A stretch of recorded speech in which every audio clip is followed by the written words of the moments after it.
Em 2019, o desastre de Brumadinho abalou o Brasil e o mundo. A barragem da Vale se rompeu e devastou a cidade com uma enxurrada de lama tóxica, carregando vidas, casas e sonhos. Os mortos estavam por toda parte, seus corpos sendo engolidos pela terra, pelas águas ou pela própria lama. Mas enquanto o mundo chorava a perda, algo mais estava sendo enterrado junto. Algo que a lama não podia cobrir. João, Marcos, Clara e Rafaela eram estudantes de geologia. Obcecados pela tragédia, decidiram visitar a cidade de Brumadinho meses após o desastre. O rio Paraopeba, que havia sido contaminado pela lama, era o foco de seus estudos. Eles queriam entender como as águas afetaram a geografia da região e talvez encontrar algo mais. Algo que pudesse ajudar na prevenção de futuros desastres. Mas, ao chegarem lá, a primeira coisa que perceberam foi o silêncio. A cidade estava vazia, a vegetação morta, o rio turvo e sem vida. A lama ainda estava lá, mas agora parecia mais uma cicatriz aberta no coração da terra. Eles seguiram até a margem do rio, onde a água parecia absorver tudo. Nenhum som, nenhuma movimentação. E então, João teve uma visão. Olhou para as águas e viu algo, uma figura. Uma mulher flutuando, com os olhos vazios, como se estivesse presa nas águas. Ele piscou e a figura desapareceu. Rafaela, sentindo-se desconfortável, sugeriu que eles partissem, mas Marcos insistiu. Ele sabia que havia algo de estranho naquela água, algo que ninguém estava vendo. Quando começaram a caminhar de volta para o acampamento, Clara pegou a câmera e filmou a margem do rio. Mas enquanto olhava a gravação, percebeu que havia algo nas imagens. A mulher. Ela estava lá, de novo, com uma expressão de dor tão profunda que parecia atravessar a tela. Naquela noite, ao redor da fogueira, começaram a discutir o que havia acontecido. Mas algo estava errado. O vento parou.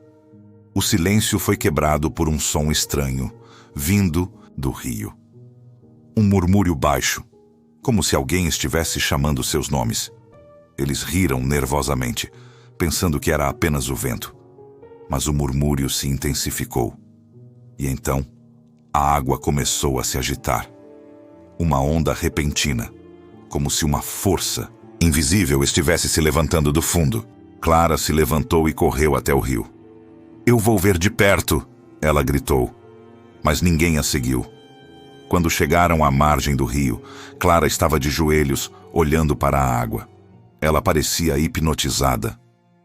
"Tem algo lá embaixo", ela sussurrou. E então todos ouviram. Um grito. Não de Clara, mas de alguém vindo do fundo do rio. Era o grito de uma mulher, misturado com a dor de milhares de vozes. E algo mais. Algo debaixo da água estava tentando sair. Na manhã seguinte, quando tentaram voltar para a cidade, a expedição foi interrompida. As estradas estavam bloqueadas e o carro deles não pegava mais sinal. O que parecia um simples erro de navegação, logo se revelou mais sombrio. Quando olharam ao redor, perceberam que estavam cercados pela lama, pela água, pela própria cidade que agora se tornara um cemitério de almas. Eles voltaram ao rio, com uma sensação crescente de que algo estava os vigiando. No entanto, ao olharem para a água turva, viram um corpo flutuando. Não era Clara, mas era alguém. Um rosto familiar. Uma das vítimas do desastre, mas, ao contrário dos outros corpos encontrados, esse parecia intacto. Seu corpo estava intacto, mas com os olhos fixos em direção a eles. Quando se aproximaram, o corpo afundou. A presença que o cercava não era natural. Não era apenas uma manifestação de dor. Era uma maldição. As almas que haviam sido engolidas pela lama não podiam descansar. Elas ainda estavam lá, esperando. Esperando para que alguém olhasse.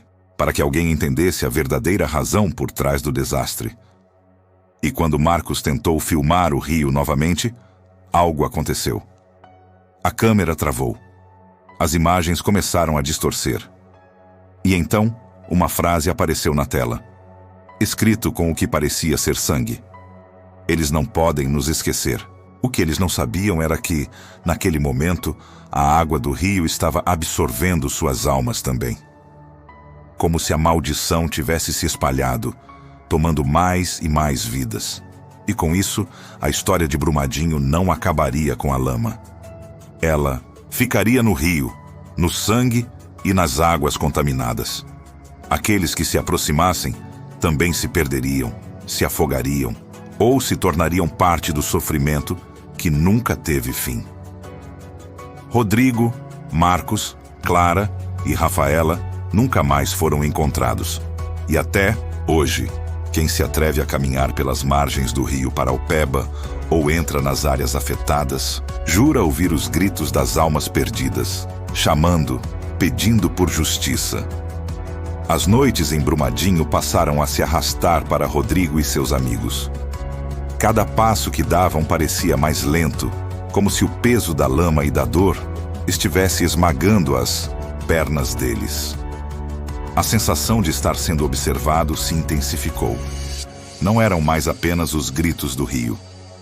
Agora, parecia que o próprio terreno estava vivo, pulsando, respirando com uma força invisível.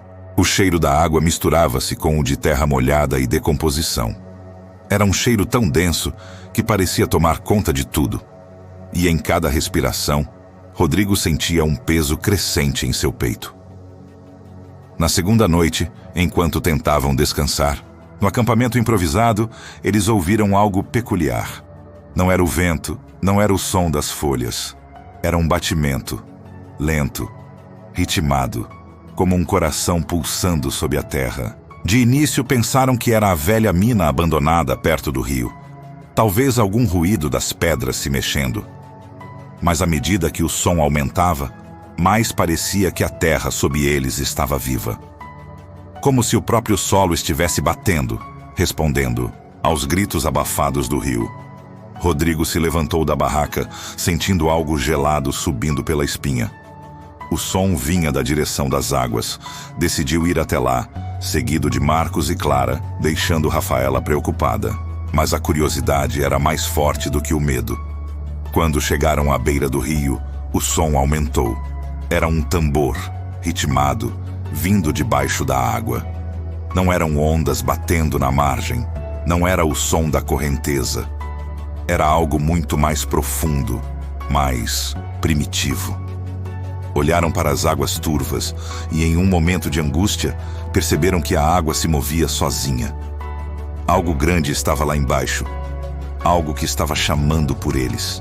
Um formigamento na pele, como se estivessem em frente a algo que não pertencia a esse mundo. Foi Marcos quem deu o primeiro passo para entrar na água. Clara tentou impedi-lo, mas ele não ouvia. Ele estava hipnotizado, os olhos fixos na superfície do rio, como se algo o estivesse puxando. "Eu vou lá", ele disse em voz baixa. "Eu posso ver algo. Eu sinto." Rodrigo tentou agarrá-lo, mas a força que Marcos exalava era impossível de conter. Ele entrou na água. Ela parecia gelada, mais do que o normal, quase congelante. Mas Marcos não se importava. Ele estava indo cada vez mais fundo. Cada passo que ele dava parecia aumentar o som do tambor. Até que, de repente, Marcos desapareceu. Simplesmente afundou. "Marcos!" Rodrigo gritou. Mas a água ficou calma, silenciosa, como se nada tivesse acontecido. Eles correram para a margem tentando encontrá-lo. A água estava turva demais. Nada podia ser visto além de sombras. "Ele não vai voltar", disse Clara, com os olhos marejados. Ele foi chamado. Rodrigo não entendeu o que ela quis dizer, mas a sensação de que algo muito maior estava acontecendo o engoliu por completo. Eles passaram horas procurando Marcos, mas o rio parecia esconder sua presença, como se a água estivesse se fechando sobre ele, engolindo tudo que tocava. No dia seguinte, Rodrigo não aguentava mais. ele sabia que estavam em um lugar amaldiçoado e que quanto mais ignorassem, mais o rio tomaria conta deles. Decidiu ir até o centro da cidade e falar com alguém, qualquer um que soubesse mais sobre a história por trás daquela tragédia. Ele encontrou um velho morador de Brumadinho que estava tentando reconstruir sua casa, completamente devastada pela lama. O homem de cabelos grisalhos e mãos calejadas o olhou com uma tristeza profunda.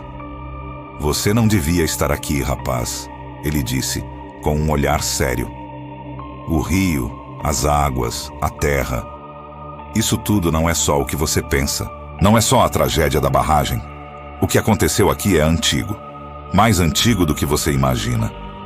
Rodrigo perguntou o que ele queria dizer, mas o homem hesitou.